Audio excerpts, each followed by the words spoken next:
모두가 평화롭게 살고자 하는데 평화롭게 살고자 하는 사람일수록 죽임을 당하더라. 그런 것들을 저희들이 볼 수 있었습니다. 70년대에 인혁당이나 민청학년 사건에서 사형당해 죽는 걸 봤고 80년도에 광주에서 무자비하게 양민들이 학살당하는 걸 봤고 또 80년대 전두환 체제에서 무수하게 많은 사람들이 고문당하고 죽는 걸 저희들이 봤습니다.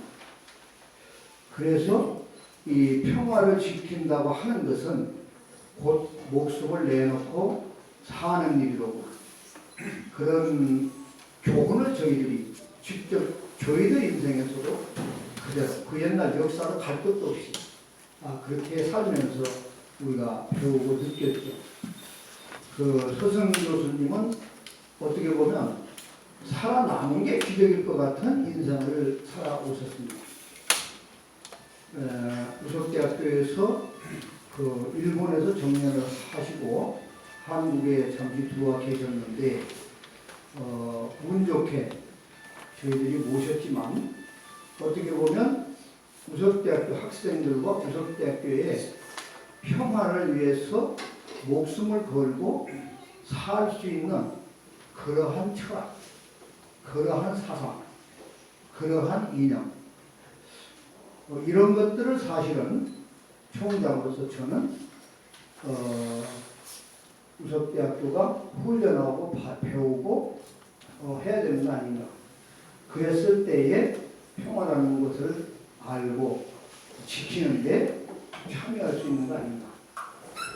그 일에 서승 교수님이 죽음을 뚫고 살아온 분이시고 그래서 지금도 살아가는 모습을 보면 그 죽음 속을 뚫고 다니면서 살고 계시죠.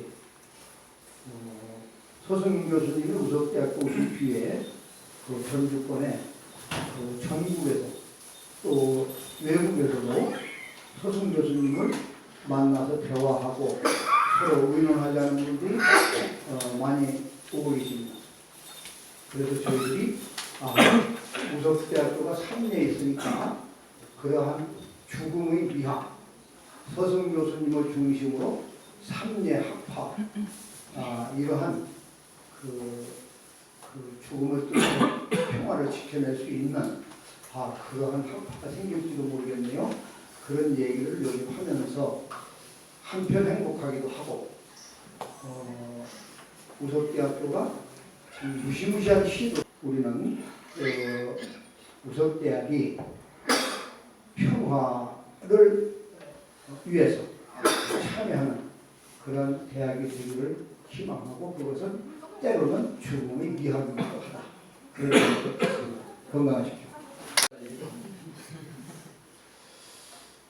제가 원광대학교에 온 게 1996년이었습니다. 그래서 그 무렵이라고 생각하는데요. 서승 선생님 복중 19년이 처음 출판된 거예요. 책을 사놓고 읽지는 못했습니다. 그러다가 몇 년 지나가지고 읽은 것 같아요. 사놓고만 읽다가 아까 주교님께서는 그 책을 마저 읽지 못하셨다고 했는데 저는 마음이 좀 독해서 그런지 그냥 쭉 읽었습니다. 엄청 울었습니다. 그러면서 세상에 어떻게 이런 사람이 있을 수 있을까 전율을 느꼈습니다. 내용은 말씀드리지 않겠습니다. 아까 누구였죠? 한샘이 읽어보면 아실 거라고 했으니까 상당한 충격을 받았어요. 근데 영예롭게 1, 2년 전부터 원광대학교 그다음에 광주에서 선생님과 같이 강연도 하고 논문도 발표하고 하면서 교류를 갖게 됐습니다. 그리고 작년엔가 우석대학으로 오신다는 얘기를 들었어요. 맞죠? 총장님 가시기 전에 말씀드리고 싶습니다. 이런 분이 우리 삼례와 되시다는 거 우리한테 참 큰 복 아닌가. 선생님들이 사시는 전주하고 제가 사는 익산 그 중간 지점 삼례에 선생님을 모실 수 있다는 게 참 큰 축복이다. 원광대학교에 평화연구소를 세웠습니다. 한 10여 년 전에. 나름대로 제가 평화학에 관해서는 그래도 가장 오랫동안 공부를 해왔다 이 생각으로 평화학 강좌를 만들었거든요. 그러다가 제대로 운영하지 못해가지고 한 5년 전에 이 연구소를 접었습니다. 내년에 정년퇴임합니다. 우선 우리 학교 동아시아 평화연구소 연구원으로 받아주시겠습니까?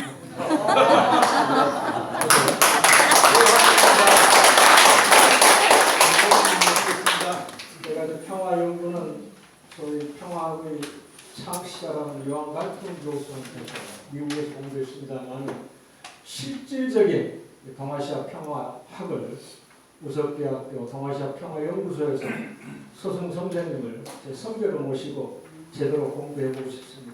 고맙습니다.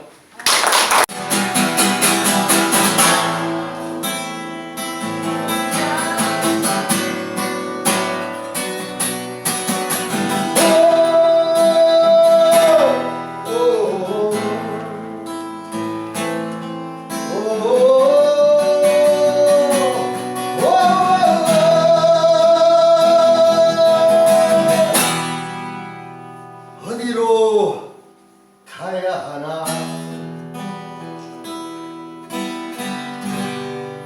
어디에 있나 어떻게 가야 하나 네가 있는 그곳에 얼마나 외로워야 얼마나 힘들어야 갈 수가 있나 지금 나는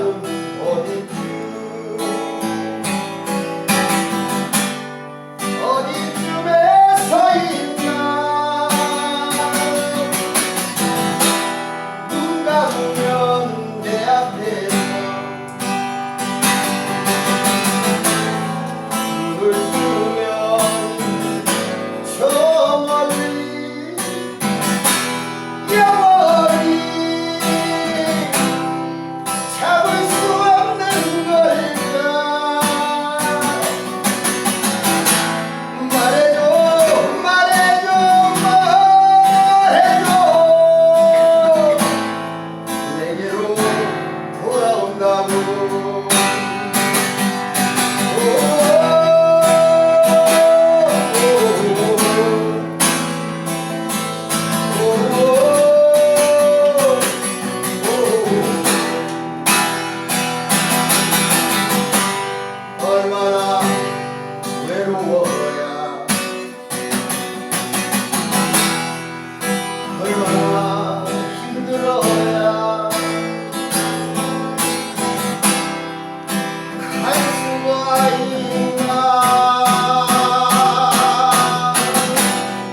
인사공사도 짓고 또 공사맥을 만들어서 한설림에 지금 활동하고 있습니다.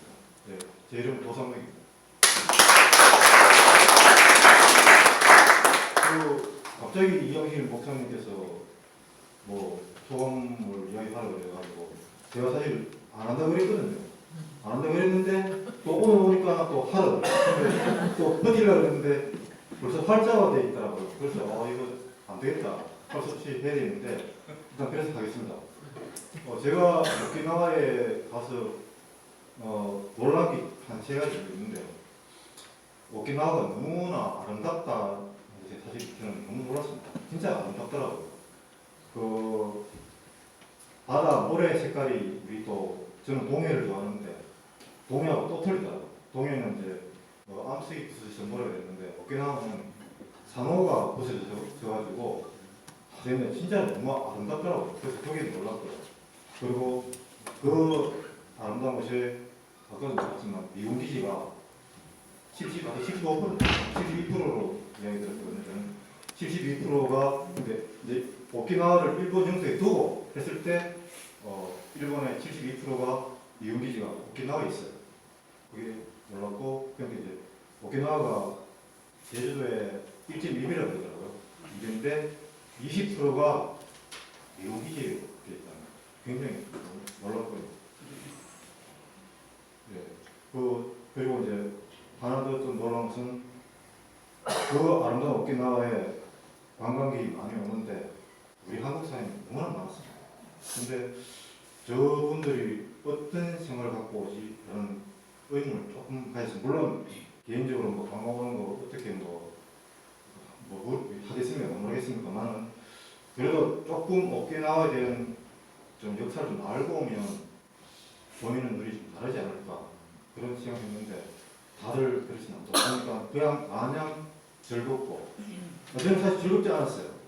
영화 가서 물론 뭐 평화 기행이기 때문에 뭐 좀 막 관념적으로 이념적으로 계속 그렇게 파고들수는 들어서는 안 되겠지만 그래도 진짜 좀 마음이 아팠습니다. 너무 아름답다는 거. 근데 거기에 미군 기지가 이제 조금 예를 들면 아까 뭐 후텐마 공군기지라고 얘기했잖아요. 거기에 보니까 공군기지 근방에 이제 공군기지가 사람들 사는 그냥 동네 안에 들어가 있는 거예요. 그러니까 막 밤새도록 그냥 그 언제 사실 이게 또 사고 날지 모르잖아요. 또 사고가 많이 났답니다.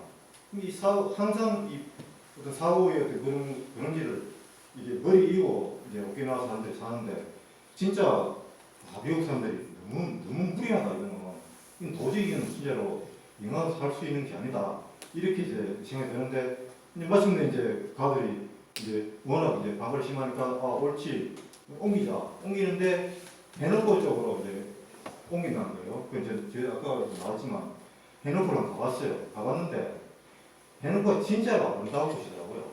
그러니까 미국 사람들은 옳지 잘됐다 더 좋은 곳을 가자 사실 그거밖에 안 되는 겁니다. 해놓고는 바다하고 바로 또 연결되어 있습니다. 그러니까 얼마나 작전을 좋겠어요. 뭐 비행기도 뜨고 또 비행기에 물자를 대려고 배가 있잖아요. 그러니까 참 잔인한 족속들이다 그런 생각이 좀 들더라고요. 그래서 해놓고에 가서 저는 뭐 이제 생태 쪽에 좀 관심이 많은데 이런 이야기 들었어요.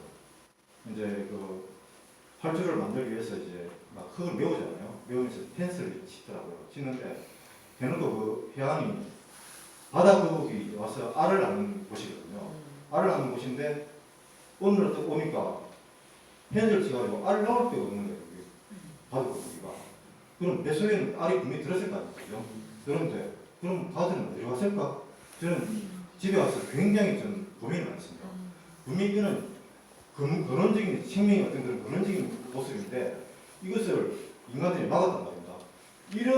이런 진짜 자연의 모래 이거는 완전 있을 수 없는 일이죠. 그래서 저는 그것 때문에 가슴이 사실 너무나 많이 아팠습니다.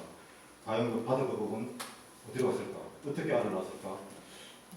저는 생각이 바다 거북이가 자기 마음대로 알을 놓고 번식하고 또 죽고 뭐 하든 뭐 골고기 밥이 되고 뭐 그런 순환이 제대로 되지 않으면 인간도 결코 평생을 못하다 그런 생각을 저는 많이 했습니다. 그게 사실 굉장히 좀 가슴 아팠고요. 그리고 이제 아까 이해지마 그 섬에 우리가 그 누치 두다 가라 이름 좀 힘듭니다. 거기 이제 생명 비하다라는 그런 뜻이다 그러는데 그게 이제 양하나 선생님께서 나오시는 여자분인데요. 그분이 아까 말씀하셨듯이 세상 하루도 평화스러운 날이 없었다.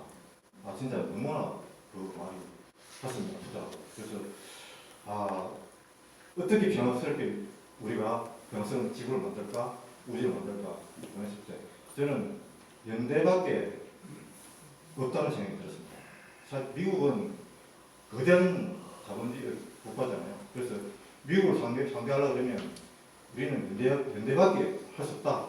그래서 끊임없이 이제 또 뭐 계란을 발치라고 그러잖아요. 계란을 발치해야 되죠. 그러면 언젠가는 또 발이 터지겠죠. 그죠?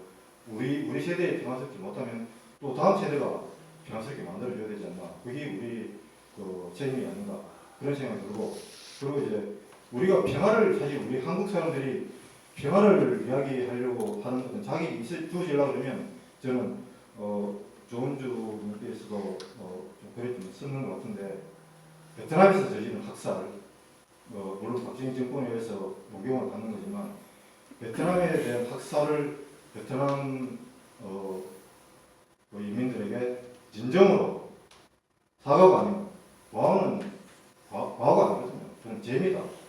진정한 사죄가 이루어진 다음에 우리가 평화를 이야기해야 된다. 그런 생각이 사실 들었습니다. 그리고 이제 뭐 어차피 오키나와 평화 얘기를 했으니까 오키나와에 대해서 조금 더 이야기를 하면 오키나와는 이중으로 이제 질곡의 어떤 그게 잡혀있더라고요. 근데 하나는 일본이 이제 오키나와는 사실 옛날에 공화국 이제 어떤 왕국이었어요. 육부 왕국인가 그런데 1872년에 일본이 침략해가지고 나라를 뺏었습니다. 평화스러운 나라를 뺏었고 그리고 이제 태평양 전쟁으로 인해서 미국으로 다시 뺏겼다가 1972년인가 그때 다시 또 일본으로 이제